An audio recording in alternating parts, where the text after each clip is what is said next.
Hello नमस्कार, मी गीता आणि स्वागत आहे तुमचं माझ्या एका नवीन व्हिडिओमध्ये. तर आत्ता वाजलेले आहेत सकाळचे 5:30 आणि आम्ही चाललेलो आहोत देवदर्शनाला. देवदर्शनाला जाण्याचा प्लॅन ना अगदी अचानक ठरला. आणि कोण कोण चाललं आहे तर आमच्या इथून फक्त मी आणि विभूती चाललेलो आहोत आणि जनार्दन स्वामींच्या आश्रमातील ज्या आमच्या भगिनी आहेत त्यांच्याबरोबर मी चाललेली आहे. तर अगदी अचानक अशी आमची ही ट्रिप ठरलेली आहे. तर म्हटलं चला तुमच्याबरोबर एक ही ट्रिप शेअर करू. तर मी आता सकाळी उठल्यापासून 4 वाजता उठले होते आणि तेव्हापासून मी टिफिन वगैरे करत होते. तर दाखवते मी टिफिनला काय काय घेतलेले. सोमवार उपवास आहे म्हणून मी इथे खिचडी घेतलेली आहे. त्यानंतर रात्री उपवास सोडण्यासाठी इथं बटाट्याची भाजी, हिरव्या मिरचीचा ठेचा आणि चपात्या. आता सगळं आवरून झालेलं आहे आणि आता आम्ही चाललेलो आहे. आता ओम गाडी काढतोय आणि आम्हाला तो जनार्दन स्वामी आश्रमापर्यंत सोडवायला येतोय. तर तिथून पुढचं दाखवते मी तुम्हाला.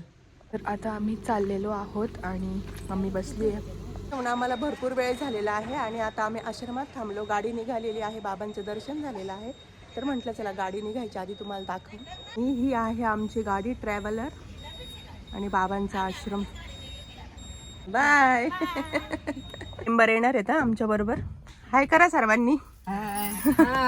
जय जनार्दन. जय जनार्दन.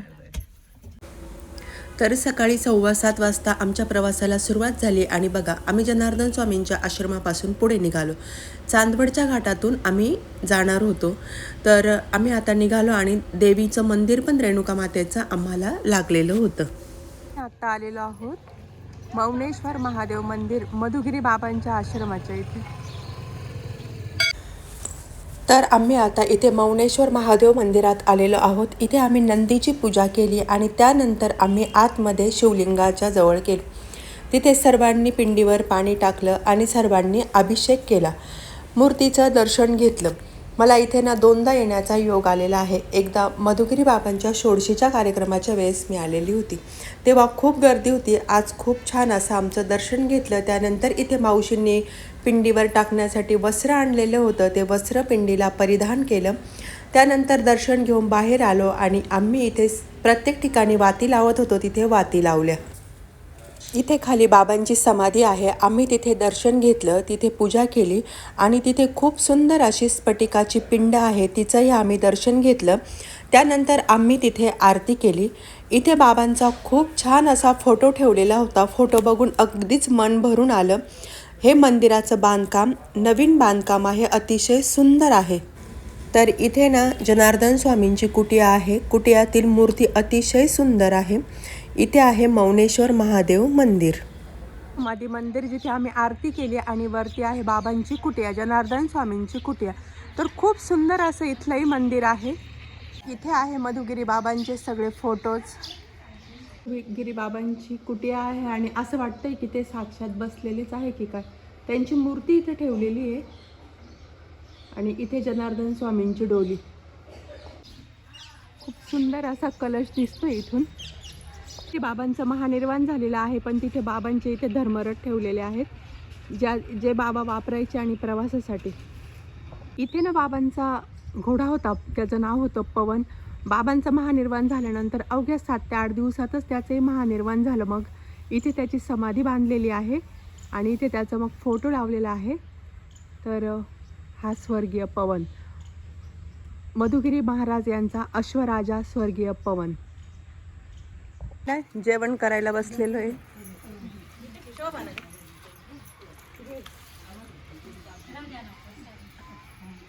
इथे छान असं दर्शन झालं. आम्ही इथे महाप्रसाद पण घेतला आणि आता आम्ही जातेगावला निघालेलो आहोत. तर चला आता आम्ही जातेगावच्या मंदिरात तुम्हाला दाखवतो. मौनेश्वर महादेव मंदिराचं दर्शन घेऊन आम्ही जातेगावच्या पिनाकेश्वर मंदिराकडे निघालो. आत्ता इकडे जाण्यासाठी डांबरी रस्ता आहे, पण पूर्वी डोंगरावर हे मंदिर बाबांनी कसं बांधलं असेल तिथे गेल्यावर असं आश्चर्यकारक वाटलं. कारण डोंगरावर एवढं दगडाचं बांधकाम बाबांनी कसं केलं असेल बघून अंगाला अक्षरशः काटा येत होता. तर आम्ही आता इथे पोहोचलेलो आहोत. जातेगावच्या मंदिरावर आत्ता येण्यासाठी रस्ता झालेला आहे, पण हा पूर्वीचा जुना रस्ता आहे. डायरेक्ट खालून वरपर्यंत डोंगरावर येण्यासाठी हा रस्ता आहे. हे ना एक विहीर आहे. ही जुनी विहीर असेल का हो, ही बाबांच्या वेळेसची. ही टाक्या म्हणजे बाबा असतील तेव्हा इथे विहीर असेल आणि इकडे खाली पण एक विहीर आहे जिथे आता आम्ही पाणी घ्यायला चाललेलो आहे. एवढ्यावरती डोंगरावर बाबांनी कसं मंदिर बांधलं असेल. त्यांनी ना विहिरीतून बादली भरून काढलेली, आम्हाला देवाच्या पिंडीवर पाणी व्हायचंय त्याच्यासाठी. येताना त्यांच्यासाठी हा रस्ता आहे. पूर्वी जेव्हा रस्ता नव्हता तेव्हा ह्या रस्त्याने यायचे. तो एक माणूस येतोय बघा. जातेगावचं पिनाकेश्वर महादेव मंदिर आहे, तर आम्ही तिथे आतमध्ये दर्शनासाठी गेलो. आजूबाजूचा परिसर बघितला आणि एवढ्यावरती डोंगरावर मंदिर बांधलेलं आहे, तर बघून खूप असं आश्चर्य वाटत होतं की कसं काय बांधलेलं असेल. आणि इथे आम्ही पिनाकेश्वर महादेवाची पूजा केली, अभिषेक केला आणि त्यानंतर आरती.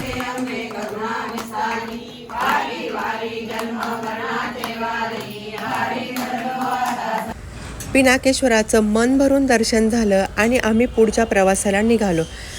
माहीत नाही पुन्हा इकडे येण्याचा योग येतो की नाही. त्यानंतर पुढचं ठिकाण होतं वेरूळ आणि इथे आम्ही वेरूळला आलो आणि ही आहे बाबांची मूर्ती. तिथे दर्शन घेतलं. त्यानंतर आम्ही तिथे बाहेर होमाच्या इथे वाती लावल्या. प्रत्येक ठिकाणी आम्ही वाती लावत होतो. त्यानंतर ही आहे सिद्धेश्वर महादेव मंदिरातली पिंड. तर बघा इथे आम्ही अभिषेक केला आणि दर्शन घेतलं. जनार्दन स्वामींच्या वेरूळच्या मंदिराचं आमचं दर्शन घेऊन झालेलं आहे आणि आता आम्ही कृष्णेश्वरच्या ज्योतिर्लिंगाला चाललेलो आहोत. कृष्णेश्वरचं मंदिर आणि बाबांचं मंदिर एकदम शेजारी. तर हा आहे आमचा महिला मंडळाचा ग्रुप. तर यांच्याबरोबर ही माझी पहिलीच यात्रा. आणि हा आहे सिद्धेश्वर महादेव मंदिराचा कलश. कृष्णेश्वर मंदिरात आतमध्ये फोन नेण्यात अलाउड नाही म्हणून आम्ही इथून बाहेरून व्हिडिओ घेतो आणि तुमच्यावर शेअर करतो. कृष्णेश्वरच्या ज्योतिर्लिंगाचं आमचं खूप छान दर्शन झालं. आतमध्ये फोन अलाउड नव्हता. त्यानंतर इथे आम्ही बाहेर प्रांगणात बसून वाती लावल्या आणि आरती केली. खूप सुंदर असं वातावरण झालं होतं.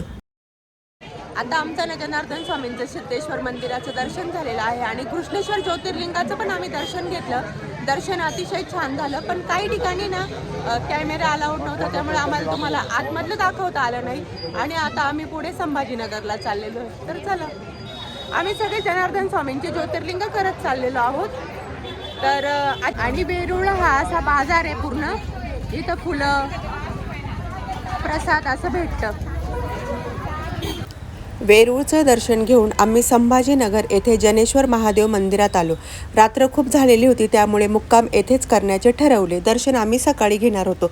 आणलेले आम्ही इथे डबे खाले आणि मुक्काम झाला. तर असा होता आमचा आजचा पहिला दिवस. व्हिडिओ पुढचे नक्की बघा, कारण बाबांचे सगळे ज्योतिर्लिंग मी तुम्हाला दाखवणार आहे.